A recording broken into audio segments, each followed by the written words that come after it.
جب آپ بڑی خواب کے پیچھے جاتے ہیں تو یاد رکھیں بڑی مشکلوں کا سامنا کرنا پڑتا ہے، کیونکہ اگر آپ کی خواب بڑی نہ ہو تو وہ تو ساری چل سکتے ہیں اس کے اوپر۔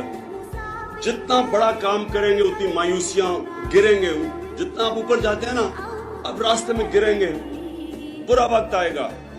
یہ سب سے امپورٹنٹ آپ کے لیے چیز سمجھنی ہے۔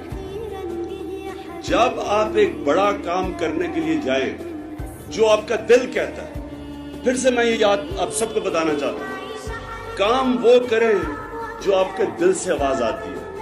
ہر کسی کو ایک آپ کا دل کہے گا کہ میں یہ چیز کرنا چاہتا ہوں، وہی چیز کریں۔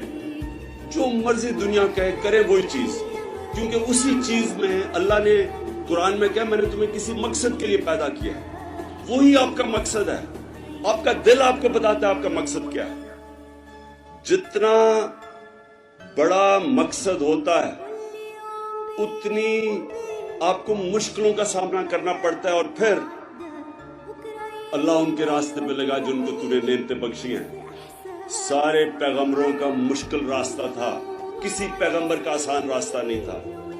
سارے پیغمبروں کو ہر قسم کی مسئلے، جان کا خطرہ، ان کو مذاق اڑایا گیا، ہمارے نبی صلی اللہ علیہ وسلم کے اوپر کوڑا پھینکا گیا، کیا کیا نہیں کیا گیا۔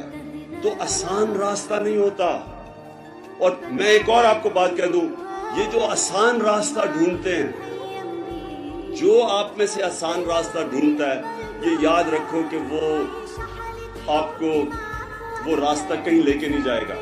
آسان راستہ تو سب سے آسان راستہ تو قبر میں ہوتا ہے، کچھ بھی نہیں کرتا انسان، پڑا رہتا ہے۔ جو بھی بڑا انسان ہوتا ہے وہ مشکلوں کا سامنا کرتا ہے، اور جتنی آپ مشکلوں کا سامنا کرتے ہیں اللہ نے آپ کو بنایا ایسا ہے کہ اتنی آپ اور طاقت آ جاتی ہے آپ میں۔ آپ چھوٹی سی اللہ نے انسان کو جب اشرف المخلوقات بنایا ہے تو آپ میں اتنی طاقت دی آپ کو خود اندازہ نہیں ہے۔